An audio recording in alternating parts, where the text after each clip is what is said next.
കേരള രാഷ്ട്രീയത്തിൻ്റെ ഗതി നിർണ്ണയിക്കുന്നതിൽ ഏറെ പ്രാധാന്യം വഹിച്ചിട്ടുള്ള അതുപോലെ ഏറെ നിർണായകമായ പങ്ക് വഹിച്ചിട്ടുള്ള തിരുവനന്തപുരം നഗരസഭയുടെ ഭരണം പിടിച്ചെടുക്കാൻ ചരിത്രത്തിലെ ഏറ്റവും വലിയ സംഘടനാ പ്രതിസന്ധി നേരിടുന്ന കോൺഗ്രസ് സർവ്വസന്നാഹങ്ങളുമായി ഗോദയിലേക്ക് ഇറങ്ങാനുള്ള സാഹചര്യമാണ് ഇപ്പോൾ നിലനിൽക്കുന്നത്. ഇവിടെ എല്ലാ സർവ്വസന്നാഹങ്ങളും എടുത്ത് തങ്ങളാൽ കഴിയുന്ന ഏത് തരത്തിലുള്ള പ്രവർത്തനവും കാഴ്ചവെക്കാനായി രംഗത്തിറങ്ങുകയാണ് ഇപ്പോൾ കോൺഗ്രസ്. തലസ്ഥാന ജില്ലയിലെ നഗരസഭയിലെ കഴിഞ്ഞ 2 തദ്ദേശ തെരഞ്ഞെടുപ്പുകളിലായി ഏതാണ്ട് തുടച്ചു നീക്കപ്പെട്ട അവസ്ഥയിലാണ് കോൺഗ്രസ് പാർട്ടി ഉള്ളത്, UDF ഉള്ളത്. വരാനിരിക്കുന്ന ഈ പോരാട്ടത്തെ അടുത്ത നിയമസഭാ തെരഞ്ഞെടുപ്പിലേക്കുള്ള അവസാന രക്ഷാ കവചമായിട്ടാണ് ഇവർ കാണുന്നത്. കാരണം അത്രത്തോളം പ്രതിസന്ധി ഇന്ന് തിരുവനന്തപുരം ജില്ലയിൽ UDF നേരിടുന്നുണ്ട്. കഴിഞ്ഞ 2 തെരഞ്ഞെടുപ്പുകളിലായി എടുത്താൽ തന്നെ കോൺഗ്രസ് ഏതാണ്ട് ഒന്നുമല്ലാത്ത സാഹചര്യമായിരുന്നു തിരുവനന്തപുരം കോർപ്പറേഷനിൽ നിലനിന്നിരുന്നത്. ഇതിന് ഏത് വിധേനയും ഒരു മാറ്റം കൊണ്ടുവരിക, അതുപോലെ തന്നെ വരുന്ന തെരഞ്ഞെടുപ്പിൽ, കൃത്യമായി പറഞ്ഞാൽ നിയമസഭാ തെരഞ്ഞെടുപ്പിൽ, അതിന് വലിയൊരു രക്ഷാകവചമായി ഇതിനെ കാണാനാണ് ഇപ്പോൾ നടക്കുന്ന തീരുമാനങ്ങളെല്ലാം. മുൻ MLA K ശബരിനാഥിനെ മേയർ സ്ഥാനാർത്ഥിയായി ഉയർത്തിക്കാട്ടാനുള്ള പാർട്ടി തീരുമാനവും ഈ പോരാട്ടത്തിൻ്റെ തീവ്രതയും ഗൗരവവും അതുപോലെ ശക്തമാക്കുന്നുമുണ്ട്. ശബരിനാഥിനെ കവടിയാർ വാർഡിൽ മത്സരിപ്പിക്കാനാണ് ഇപ്പോൾ കോൺഗ്രസിൻ്റെ പ്രധാനമായ ആലോചന. 101 അംഗ നഗരസഭയിൽ നിലവിൽ കോൺഗ്രസിന് 8 സീറ്റുകളും UDFിനാണെങ്കിൽ ആകെ 10 സീറ്റുമാണ് അംഗങ്ങൾ മാത്രമാണുള്ളത്. അതായത് 8 സീറ്റ് കോൺഗ്രസിനും അതുകൂടാതെ UDF എടുക്കുമ്പോൾ മൊത്തമായി എടുത്താൽ 10 സീറ്റുമാണ് ആകെ അവിടെയുള്ളത്. ആകെയുള്ള അംഗബലത്തിൻ്റെ വെറും 10-1 പ്രാതിനിധ്യം മാത്രമുള്ള ഒരു പ്രസ്ഥാനത്തിന് അധികാരത്തിലെത്താനുള്ള മാന്ത്രിക സംഖ്യയിലേക്ക് കുതിക്കുക എന്നുള്ളത് രാഷ്ട്രീയ നിരീക്ഷകരെ സംബന്ധിച്ച് അവിശ്വസനീയമായ ഒരു ലക്ഷ്യം കൂടിയാണ്. ഈ കടുത്ത വെല്ലുവിളിയെ എങ്ങനെ നേരിടാം എന്നുള്ളതിന് വേണ്ടിയിട്ടാണ് ഇപ്പോൾ മുതിർന്ന നേതാവായ K മുരളീധരനാണ് തന്ത്രങ്ങളെല്ലാം ആവിഷ്കരിക്കുന്നത്.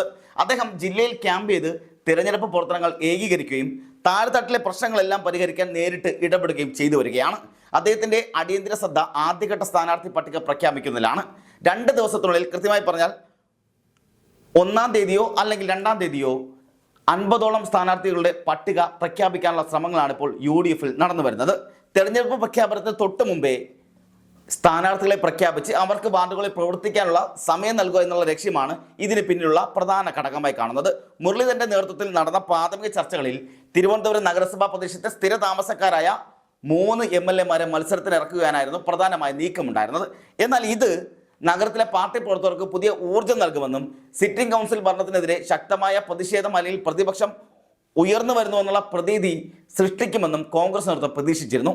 എന്നാൽ മുൻ മന്ത്രിമാരും തലസ്ഥാനത്ത് നിർണായക സ്വാധീനമുള്ള നേതാക്കളുമായ VS ശിവകുമാർ, അതുപോലെ തന്നെ MA വാഹിദ് എന്നിവർ നഗരസഭയിൽ മത്സരിക്കുന്നതിനോട് വിസമ്മതം അറിയിച്ചിട്ടുണ്ട്. ഇവർക്ക് ആർക്കും നഗരസഭയിലോ കോർപ്പറേഷനിലോ മത്സരിക്കാൻ താല്പര്യമില്ല. പകരം ഇവർക്ക് വീണ്ടും MLA സ്ഥാനാർത്ഥിയാകാനാണ് താല്പര്യമുള്ളത്. അതുകൊണ്ട് തന്നെ ഈ വിസമ്മതം അറിയിച്ചതിന് പിന്നാലെയാണ് നേതൃത്വത്തിന് അപ്രതീക്ഷിതമായ തിരിച്ചടി ഉണ്ടാകുന്നത്. ഇവർ നടത്തിയ ഈ വിസമ്മതം അവരെ സംബന്ധിച്ചോളം അവർക്ക് വേണ്ടത് MLA സ്ഥാനാർത്ഥിത്വമാണ്. ആ സ്ഥാനാർത്ഥിത്വത്തിന് വേണ്ടി തന്നെ മേയർ സ്ഥാനാർത്ഥിയെ മത്സരിക്കാൻ ഇവരില്ല എന്ന് ആദ്യമേ അറിയിച്ചത് ഒരുപക്ഷെ പാർട്ടി നേതൃത്വത്തിന് വലിയ തിരിച്ചടിയാണ് ഉണ്ടാക്കിയത്.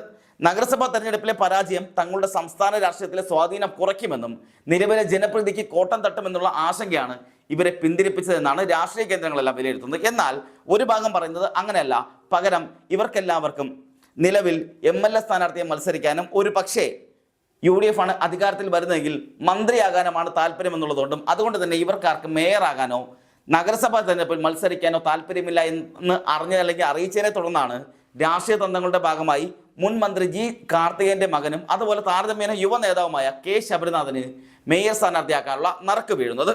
കഴിഞ്ഞ നിയമസഭാ തെരഞ്ഞെടുപ്പിൽ അരുവിക്കര മണ്ഡലത്തിൽ CPM സ്ഥാനാർത്ഥി G സ്റ്റീഫനോട് പരാജയപ്പെട്ടെങ്കിലും തിരുവനന്തപുരത്തെ രാഷ്ട്രീയ പശ്ചാത്തലവും അതുപോലെ കുടുംബ പാരമ്പര്യവും ശബരിനാഥന് മുതൽക്കൂട്ടാക്കുമെന്നുള്ള കാര്യം ഉറപ്പാണ്. ഇതാണ് പാർട്ടിയുടെ കണക്കുകൂട്ടലും. മത്സരിക്കണമെന്ന പാർട്ടി നിർദ്ദേശം K മുരളീധരൻ നേരിട്ട് അറിയിച്ചപ്പോൾ തന്നെ ശബരിനാഥൻ സമ്മതം അറിയിക്കുകയും ചെയ്തിട്ടുണ്ടെന്നാണ് പുറത്തുവരുന്ന വിവരങ്ങളെല്ലാം. IAS ഉദ്യോഗസ്ഥയും അതുപോലെ വിഴിഞ്ഞം തുറമുഖം മാനേജിംഗ് ഡയറക്ടറുമായ ദിവ്യ S അയ്യരാണ് അദ്ദേഹത്തിൻ്റെ ഭാര്യ എന്നുകൂടി നാം മനസ്സിലാക്കണം. ഇവിടെ ദിവ്യ S അയ്യരുമായി CPM നല്ല ബന്ധമാണ് മുന്നോട്ട് പോകുന്നത്. CPMലെ രാഷ്ട്രീയ നേതാക്കളുമായി, രാഷ്ട്രീയ പ്രമുഖരുമായി, മന്ത്രിമാരോട്ടൊക്കെ പ്രത്യേകിച്ച് എടുത്തു പറയേണ്ട കുറേ മന്ത്രിമാരോട്ടൊക്കെ അടുത്ത ബന്ധം പുലർത്തുന്നതാണ് IAS ഓഫീസർ കൂടിയായ ദിവ്യ. പക്ഷേ അതുകൊണ്ട് തന്നെ ദിവ്യയുടെ പല നിലപാടും കോൺഗ്രസിൽ വലിയ പൊട്ടിത്തെറി ഉണ്ടാക്കിയിട്ടുണ്ട്. കോൺഗ്രസിലെ സൈബർ അണികളിൽ നിന്നും വലിയ തരത്തിലുള്ള അധിക്ഷേപം ദിവ്യ S അയ്യർക്ക് നേരിടേണ്ടിയും വന്നിട്ടുണ്ട്. ഇത് പക്ഷേ ഇവിടെ ശബരിനാഥൻ മത്സരിക്കുമ്പോൾ ഇത് പൊതുസമൂഹത്തിൽ അദ്ദേഹത്തിന് കൂടുതൽ സ്വീകാര്യം നൽകാനും മധ്യവർഗ വോട്ടർമാരെല്ലാം ഇതിൽ ആകർഷിക്കാനും സാധ്യതയുണ്ടെന്നും വിലയിരുത്തപ്പെടുന്നുണ്ട്. ശബരിനാഥനെ മത്സരിപ്പിക്കാനാണ് പാർട്ടി തീരുമാനമെന്നും 2 ദിവസത്തിനുള്ളിൽ 50 സ്ഥാനാർത്ഥികളുടെ പട്ടിക പ്രഖ്യാപിക്കാനാണ് ശ്രമിക്കുന്നതെന്നും കെ മുരളീധരൻ പ്രത്യേകിച്ച് എടുത്തു പറയുന്നുമുണ്ട്. ഇവിടെ ഈ കോർപ്പറേഷൻ തെരഞ്ഞെടുപ്പിന് കോൺഗ്രസ് നൽകുന്ന അമിത പ്രാധാന്യം 6 മാസത്തിനുള്ളിൽ വരാനിരിക്കുന്ന നിയമസഭാ തെരഞ്ഞെടുപ്പിലെ അവരുടെ നിലനിൽപ്പുമായി വലിയ തരത്തിൽ ബന്ധപ്പെട്ടിരിക്കുന്നു. തിരുവനന്തപുരം നഗരസഭാ പരിധിയിലെ 4 നിയമസഭാ മണ്ഡലങ്ങളായ കഴക്കൂട്ടം, അതുപോലെ നേമം, വട്ടിയൂർക്കാവ്, തിരുവനന്തപുരം സെൻട്രൽ അടക്കമുള്ള, അതായത് തിരുവനന്തപുരം സെൻട്രൽ എന്നിവ സംസ്ഥാന രാഷ്ട്രീയത്തിലെ നിർണായകമായ ഘടകങ്ങളാണ്. ഈ 4 മണ്ഡലങ്ങളിൽ 3-ലെങ്കിലും വിജയം നേടിയാൽ മാത്രമേ സംസ്ഥാനത്ത് UDFന് അധികാരം പിടിക്കാൻ സാധിക്കുകയുള്ളൂ. കഴിഞ്ഞ നിയമസഭാ തെരഞ്ഞെടുപ്പുകളിൽ ഈ മണ്ഡലങ്ങളിൽ കോൺഗ്രസിന് വലിയ തിരിച്ചടിയാണ് ഉണ്ടായത്. ഈ തിരിച്ചടി മാറ്റാനും അല്ലെങ്കിൽ ഈ തിരിച്ചടി ഏതു വിധേനയും മറികടക്കാനുള്ള ശ്രമങ്ങളാണ് ഇപ്പോൾ കോൺഗ്രസ് ശ്രമിച്ചുകൊണ്ടിരിക്കുന്നത്, UDF ശ്രമിച്ചുകൊണ്ടിരിക്കുന്നത്. അതുകൊണ്ട് തന്നെ ഈ കോർപ്പറേഷൻ തെരഞ്ഞെടുപ്പിലെ മെച്ചപ്പെട്ട പ്രകടനം നിയമസഭാ തെരഞ്ഞെടുപ്പിൽ ഈ മണ്ഡലങ്ങളിലെ UDF സ്ഥാനാർത്ഥികളുടെ സാധ്യത വർദ്ധിപ്പിക്കുകയും അതുപോലെ പാർട്ടിയുടെ താഴെത്തട്ടിലെ പ്രവർത്തകർക്ക് പുതിയ ഊർജ്ജവും ആത്മവിശ്വാസവും നൽകുകയും ചെയ്യുമെന്നാണ് ഇവർ വിലയിരുത്തുന്നത്. മുൻ തെരഞ്ഞെടുപ്പിൽ നിന്നും വ്യത്യസ്തമായി അതീവ ഗൗരവമായ കോൺഗ്രസ് ഇത്തവണ തിരുവനന്തപുരം നഗരസഭാ തെരഞ്ഞെടുപ്പിനെ സമീപിക്കുന്നതിൻ്റെ മുഖ്യ കാരണവും ഈ രാഷ്ട്രീയ അനിവാര്യത തന്നെയാണ്. കോർപ്പറേഷനിലെ വിജയം വോട്ടർമാർക്കിടയിലെ ഒരു പോസിറ്റീവ് തരംഗം ഉണ്ടാക്കാൻ സാധിക്കുമെന്നും അല്ലെങ്കിൽ സൃഷ്ടിക്കാൻ സഹായിക്കുമെന്നും അത് നിയമസഭാ തെരഞ്ഞെടുപ്പിലേക്ക് പ്രതിഫലിക്കുമെന്നുള്ള നേതൃത്വം പ്രതീക്ഷിക്കുന്നുണ്ട്. ഈ പ്രതീക്ഷയിലാണ് ഇപ്പോൾ ശബരിനാഥനെ പോലും മത്സരിപ്പിക്കാനായി ഇവർ മുന്നിൽ നിർത്തുന്നത്, ശബരിനാഥനെ മേയർ സ്ഥാനാർത്ഥിയായി രംഗത്ത് കൊണ്ടുവരുന്നത്. പ്രഖ്യാപനം ഏതാണ്ട് 2 ദിവസത്തിനുള്ളിൽ ഉണ്ടാകുമെന്ന കാര്യം ഉറപ്പ് തന്നെയാണ്. തിരുവനന്തപുരം കോർപ്പറേഷനിലെ കഴിഞ്ഞ പരാജയങ്ങളുടെ എല്ലാം അടിസ്ഥാന കാരണം സംഘടനാ ദൗർബല്യമാണെന്നാണ് കോൺഗ്രസ് നേതൃത്വം സമ്മതിക്കുന്നത്. ഈ ദൗർബല്യങ്ങൾ അടിയന്തരമായി പരിഹരിക്കാൻ തന്നെയാണ് കെ മുരളീധരൻ ശ്രമിക്കുന്നത്, കെ മുരളീധരൻ ലക്ഷ്യമിടുന്നതും. നഗരസഭാ പരിധിയിൽപ്പെട്ട കഴക്കൂട്ടം നിയമസഭാ മണ്ഡലത്തിൽ പാർട്ടിയുടെ സംഘടനാ ശക്തി കാര്യമായി തന്നെ കുറഞ്ഞിട്ടുമുണ്ട്. ഇത് മണ്ഡലത്തിൽ പാർട്ടിക്ക് സ്വാധീനമുണ്ടായിരുന്ന മേഖലകളിൽ പോലും തിരിച്ചടി നേരിടാൻ കാരണമായി. അത്രത്തോളം ശക്തമായി സംഘടനാ പ്രവർത്തനം ഉണ്ടായിരുന്ന സ്ഥലങ്ങളിൽ പിന്നീട് സംഘടനാ പ്രവർത്തനം നടക്കാതെ പോയതോടെ ശക്തി കേന്ദ്രങ്ങളിൽ പോലും വോട്ട് ചോർച്ച ഉണ്ടായുള്ളത് യാഥാർത്ഥ്യമാണ്. ഈ വോട്ട് ചോർച്ച തന്നെയാണ് കോൺഗ്രസിനെ പലയിടങ്ങളിലും തറ പറ്റിച്ചതും. മണ്ഡലങ്ങളിൽ പാർട്ടിക്കുണ്ടായിരുന്ന വലിയ തരത്തിലുള്ള സ്വാധീനം പിന്നീട് ഇല്ലാതെ പോയതും അത് വലിയ തിരിച്ചടിയാവുകയും ചെയ്തു. ഇതിലുപരിയായി നേമം, വട്ടിയൂർക്കാവ്, തിരുവനന്തപുരം സെൻട്രൽ മണ്ഡലങ്ങളിലെ ബ്ലോക്ക് അതുപോലെ മണ്ഡലം കമ്മിറ്റികൾ ഭൂരിഭാഗവും നിർജ്ജീവമായി തന്നെ തുടരുകയാണ്. ഇവ ജനങ്ങളുമായി നേരിട്ടുള്ള ബന്ധം നഷ്ടപ്പെട്ട് നോക്കുകുത്തികളായി നിൽക്കുന്ന സാഹചര്യമുണ്ട്. ഈ നിർജ്ജീവമായ ബ്ലോക്ക് മണ്ഡലം കമ്മിറ്റികൾ പുനരുജ്ജീവിപ്പിക്കാനും അതുപോലെ പ്രവർത്തനരഹിതമായ കമ്മിറ്റികളെ ഉടച്ചു വാർക്കാനും പിരിച്ചുവിടാനും മുരളീധരൻ കർശനമായ നിർദ്ദേശവും നൽകിയിട്ടുണ്ട്. അതൊന്നും കൂടാതെ ഈ പ്രദേശങ്ങളിലെ നേതാക്കൾ തമ്മിൽ നിലനിൽക്കുന്ന രൂക്ഷമായ അഭിപ്രായ വ്യത്യാസങ്ങളും പടലപ്പിണക്കങ്ങളുമെല്ലാം ഇതെല്ലാം എങ്ങനെയും തീർത്ത് ഏത് വിനേതയും തെരഞ്ഞെടുപ്പിന് മുന്നേയുള്ള ഒരുക്കങ്ങൾ നടത്തുക എന്നുള്ളതാണ് മുരളീധരൻ്റെ മുന്നിലുള്ള പ്രധാന ലക്ഷ്യം. ഗ്രൂപ്പ് താല്പര്യങ്ങൾക്ക് വേണ്ടി നടത്തുന്ന തമ്മിലടി അതുപോലെ സാധാരണ പ്രവർത്തകരിലും അനുഭാവികളിലും വലിയ നിരാശയുണ്ടാക്കുകയും ഇത് വോട്ടുകൾ ചോർന്നു പോകാൻ കാരണമാകുകയും ചെയ്യുന്നുണ്ടെന്ന് യാഥാർത്ഥ്യമായ കാര്യമാണ്. ഈ ആഭ്യന്തര പ്രശ്നങ്ങൾക്ക് അറുതി വരുത്തി ഒറ്റക്കെട്ടായി തെരഞ്ഞെടുപ്പിനെ നേരിട്ടാൽ മാത്രമേ വിജയസാധ്യതയുള്ളൂ എന്ന് കോൺഗ്രസ് നേതൃത്വം തിരിച്ചറിയുന്നുണ്ട്. ഇവിടെ കെ ശബരിനാഥന് പുറമെ മറ്റ് ശക്തരായ നേതാക്കളെയും പാർട്ടി രംഗത്തിറക്കാനായി വലിയ തരത്തിൽ ശ്രമിക്കുന്നുണ്ട്. പ്രത്യേകിച്ച് ഇവിടെ തിരുവനന്തപുരം കോർപ്പറേഷനിൽ വലിയ തരത്തിലുള്ള നേതാക്കന്മാരെല്ലാം രംഗത്തിറക്കി വിജയം കൈവരിക്കാനുള്ള ശ്രമമാണ് പാർട്ടി നടത്തിക്കൊണ്ടിരിക്കുന്നത്. ഇത് തന്നെയാണ് പാർട്ടി നടപടി. ഇതിലെടുത്ത് പറയേണ്ടത് KPCC ഭാരവാഹി അതുപോലെ തന്നെ DCC ഭാരവാഹികൾ, സെക്രട്ടറിമാർ, ജനറൽ സെക്രട്ടറിമാർ, മഹിളാ കോൺഗ്രസിൻ്റെ നേതാക്കൾ, ഇത്തരത്തിലുള്ള എല്ലാവരെയും മത്സരിപ്പിക്കാനാണ് നിലവിൽ പാർട്ടിയുടെ തീരുമാനം. KPCC ഭാരവാഹിയായിരുന്ന GB ഹരി, അതുപോലെ John Vinicius, KS Gopakumar, youth കോൺഗ്രസിൻ്റെ ജില്ലാ പ്രസിഡന്റ് നേമം ഷജീർ, യൂത്ത് കോൺഗ്രസ് മുൻ സംസ്ഥാന ഭാരവാഹിയായിരുന്ന JS Akhil, Manacaud Rajesh, MS Nusoor, DCC ഭാരവാഹികളായിരുന്ന Vinod Yesudas, കൈമന Prabhakaran, Thiruvallam Prasad, കൊഞ്ചിറവള Vinod, മഹിളാ കോൺഗ്രസിൻ്റെ നേതാക്കളായ ഗായത്രി ആർ നായർ, ലക്ഷ്മി അനിൽ തുടങ്ങി നിരവധി പ്രമുഖരെയാണ് ഇപ്പോൾ നഗരസഭയിൽ മത്സരിപ്പിക്കാനായി പാർട്ടി പരിഗണനയിലുള്ളതും പാർട്ടി ശ്രമിച്ചുകൊണ്ടിരിക്കുന്നതും. പ്രാദേശികമായി ശക്തമായ ജനപിന്തുണ ഉള്ളവർക്ക് വിജയസാധ്യത മാത്രം മാനദണ്ഡമാക്കി വാർഡുകൾ നൽകാനാണ് ഇപ്പോൾ കോൺഗ്രസിൻ്റെ അന്തിമമായ തീരുമാനം. മറ്റൊരു കാര്യം എടുത്തു പറയേണ്ടത്, ഇവിടെ തിരുവനന്തപുരം കോർപ്പറേഷനിലെ കോൺഗ്രസിൻ്റെ പതനത്തിന് ചരിത്രപരമായ കുറേ കാരണങ്ങളുണ്ട്.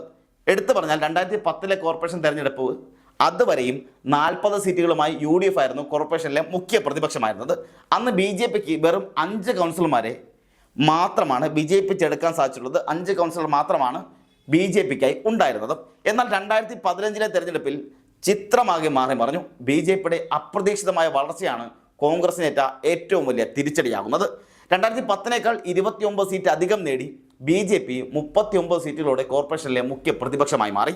UDF ആകട്ടെ 19 സീറ്റുകൾ നഷ്ടപ്പെട്ട് വെറും 21 സീറ്റുകളിലേക്ക് ഒതുങ്ങിപ്പോകുന്ന സാഹചര്യമുണ്ടായി. കോൺഗ്രസ് UDF സഖ്യത്തിൽ നിന്നും BJPയിലേക്ക് വോട്ടുകൾ ചോർന്നതിൻ്റെ വ്യക്തമായ സൂചനകളും ഇത് തന്നെയായിരുന്നു പ്രധാന സൂചനയും. അതുകൊണ്ട് തന്നെയാണ് അവിടെ BJP തഴച്ചു വളരുകയും കോൺഗ്രസ് അവിടെ തകർന്ന് വാടിക്കരിഞ്ഞ് ഇല്ലാതായി പോവുകയും ചെയ്തത്. ഭരണം നിലനിർത്തിയപ്പോൾ BJP 35 സീറ്റുകൾ വരെ നിലനിർത്തി. അങ്ങനെ UDF ലഭിച്ചത് വെറും 10 സീറ്റുകൾ മാത്രമാണ്. കൈവശം വരുന്ന 11 സീറ്റുകൾ വീണ്ടും UDFന് നഷ്ടമാകുകയും ചെയ്തു. അങ്ങനെ ആകെയുള്ള വെറും 10-1 ഒതുങ്ങിപ്പോകേണ്ടി വരികയും ചെയ്തു. പരമ്പരാഗത UDF മേഖലകൾ മിക്കതും LDFനും BJPയും ചേർന്ന് പിടിച്ചെടുത്തോടെ നഗരത്തിൽ കോൺഗ്രസിൻ്റെ അടിത്തറ തന്നെ ഇളകിപ്പോകുന്ന സാഹചര്യമുണ്ടായി. ഈ സാഹചര്യങ്ങളെല്ലാം മറികടന്ന് KS ശബരിനാഥനെ പോലെയുള്ള യുവ നേതാവിനെ മുൻനിരയിലേക്ക് കൊണ്ടുവന്ന് K മുരളീധരന്റെ നേതൃത്വത്തിൽ സംഘടനാപരമായ തിരുത്തലുകളോടെ BJPയുടെ വളർച്ചയെ തടഞ്ഞ് അതുപോലെ LDFനെതിരെ ശക്തമായ മത്സരം കാഴ്ചവെക്കാനുള്ള അത്യധികം ശ്രമകരമായ പോരാട്ടമാണ് കോൺഗ്രസ് ഇപ്പോൾ കോർപ്പറേഷനിൽ നടത്തുന്നത്. ഈ തെരഞ്ഞെടുപ്പ് ഫലം കേരളത്തിലെ കോൺഗ്രസിന്റെ ഭാവി രാഷ്ട്രീയത്തെ നിർണ്ണയിക്കുന്നതിൽ നിർണായകമായ പങ്ക് വഹിക്കുമെന്നതിൽ സംശയമൊന്നുമില്ല. അതുകൊണ്ട് തന്നെ ഇത്തരത്തിലുള്ള കൃത്യമായ ടൈം ടേബിൾ വെച്ച് കൃത്യമായ ഷെഡ്യൂൾ വെച്ചുകൊണ്ട് K മുരളീധരനടക്കമുള്ള കോൺഗ്രസ് നേതാക്കൾ തിരുവനന്തപുരത്ത് തമ്പടിച്ച് വലിയ തരത്തിലുള്ള പ്രവർത്തനങ്ങളാണ് നടത്തിക്കൊണ്ടിരുന്നത്. അതുകൊണ്ട് തന്നെ ഈ പ്രവർത്തനം വിജയിച്ചാൽ അത് വരുന്ന തെരഞ്ഞെടുപ്പിൽ ഇതൊരു മാതൃകയായി മാറുമെന്ന് തന്നെയാണ് കോൺഗ്രസ് നേതൃത്വം കണക്കാക്കുന്നത്.